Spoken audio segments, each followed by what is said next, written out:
اعوذ باللہ من الشیطان الرجیم بسم اللہ الرحمن الرحیم۔ ناظرین و سامعین، مومنین و مومنات، مسلمین و مسلمات، میں آپ کا خدمتگار مولانا سید آصف رضا نقوی آپ کی خدمت میں حاضر، اور آپ میرا یوٹیوب چینل دیکھ رہے ہیں ققنص اسلامک ٹی وی۔ شعبان المعظم کا مقدس مہینہ بہترین سفر کر رہا ہے، آپ لوگ اس سے مستفید ہو رہے ہوں گے۔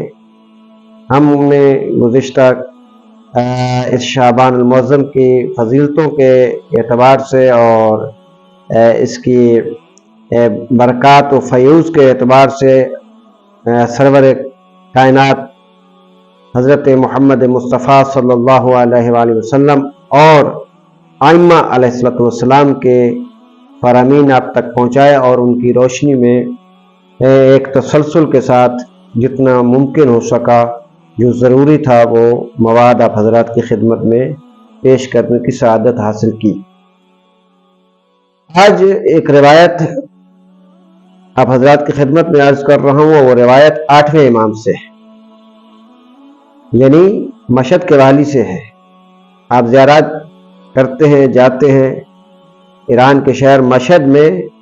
آپ کا حرم ہے، اور آپ جو ہیں باب الحوائج ہیں، کیونکہ وہاں کئی کرامات ہو چکی ہیں، وہاں پہ بہت سارے لوگوں کو شفا مل چکی ہے، صحت و تندرستی مل چکی ہے، بہت سارے لوگوں کی دعائیں مستجاب ہو چکی ہیں۔ 8ویں امام امام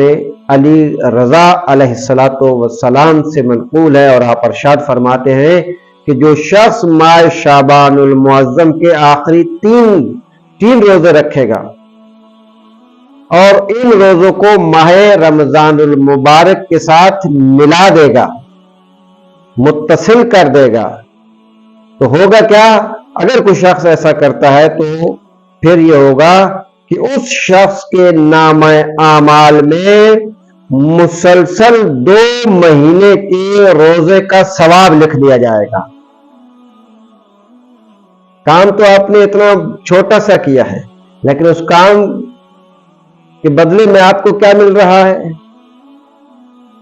3 روزے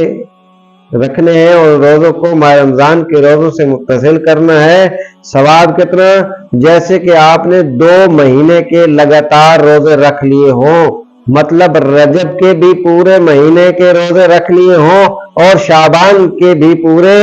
مہینے کے روزے رکھ لیے ہوں، اور یہ 2 مہینے متصل ہوتے ہیں ماہ رمضان کی طرف، وہ واجب روزے ہیں،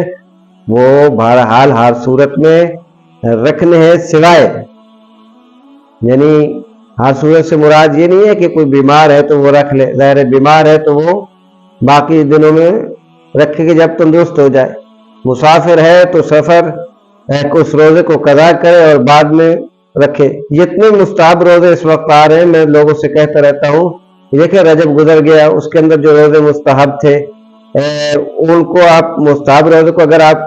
کے روزے جو قضا ہیں وہ واجب کی نیت سے رکھیں تو انشاءاللہ واجب بھی ادا ہوگا اور ساتھ ہی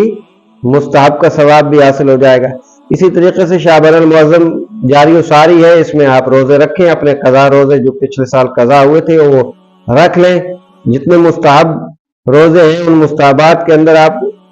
واجب روزے قضا کی نیت کر لیں، تو اس طرح آپ کو ایک جو ہے وہ مستحب کا ثواب بھی حاصل ہوگا اور واجب بھی ادا ہو جائے گا۔ تو جس کے ذمہ واجب روزے ہیں تو وہ بہتر اس کے لیے یہ ہے، اچھا اس کے لیے یہ ہے، بہترین اس کے لیے یہ ہے کہ وہ ان مستحب روزوں کے اندر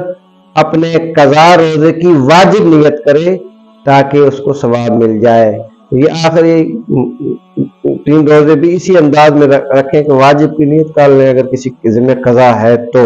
قضا نہیں ہے تو مستحب کرے اور متصل کرے ماہ رمضان کے ساتھ، تو 2 مہینے کے روزے کا ثواب حاصل کرے۔ کہ ہم پیکج کی طرف دوڑتے ہیں، سم کا پیکج جب کوئی اچھا ملتا ہے تو وہ پیکج لگاتے ہیں، بازار میں خریداری کے اعتبار سے اگر کوئی پیکج اچھا دے رہا ہے تو اس سے ہم خریدتے ہیں اپنا سامان۔ اسی طریقے سے کھانے پینے والے جتنے ہوٹلز ہیں، وہ ہوٹلز اگر کوئی پیکج دے رہے ہو تو ہم اس پیکج سے فائدہ اٹھاتے ہیں۔ کبھی غور تو فرمائیں کہ اللہ جو پیکج آپ کو دے رہا ہے وہ پیکج ہے کہ اس پہ آپ کا کوئی خرچہ نہیں آنا, کوئی پیسے نہیں لگنے, کوئی کسی قسم کا خرچ نہیں آنا. وہ ایسا خدا کا فری آف کاسٹ پیکج ہے کہ اس سے انسان استفادہ کر کے جنت کا راہی بن سکتا ہے اور اپنے کردار کو مزید نکھار سکتا ہے, اور اس کے اندر جو روحانی معنویت ہے وہ مزید اس میں نکھار پیدا کر سکتا ہے, اور اپنے روح پر جو سیاہ داغ لگے ہوئے ہیں ان داغوں کو اس پیکج کے ذریعے سے مٹا سکتا ہے کہ جو اللہ نے انسانوں کو مختلف مہینوں بالخصوص رجب اور شعبان میں جو اتنے ڈھیر سارے اور بہترین قسم کے پیکجز دیے ہیں, ان پیکجز سے ہمیں فائدہ اٹھانا چاہیے تاکہ ہم خدا بند متعال کی عبادت صحیح معنوں میں کر سکیں. اور ہمیں حکم ہے یہی, یعنی ہمیں حکم آذان ہے, ہمیں حکم آذان ہے, اذان دینی ہے,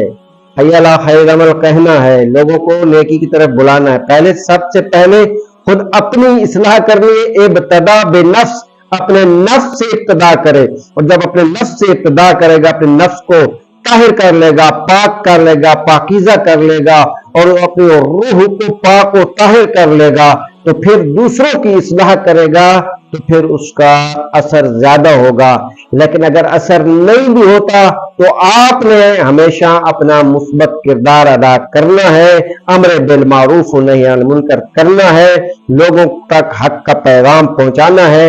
لوگوں کو اللہ کی طرف بلانا ہے, لوگوں کو اہل بیت علیہ الصلوۃ والسلام کے بارے میں آشنائی حاصل کروانی ہے, چاہے اس کے بعد وہ اس کو قبول کرے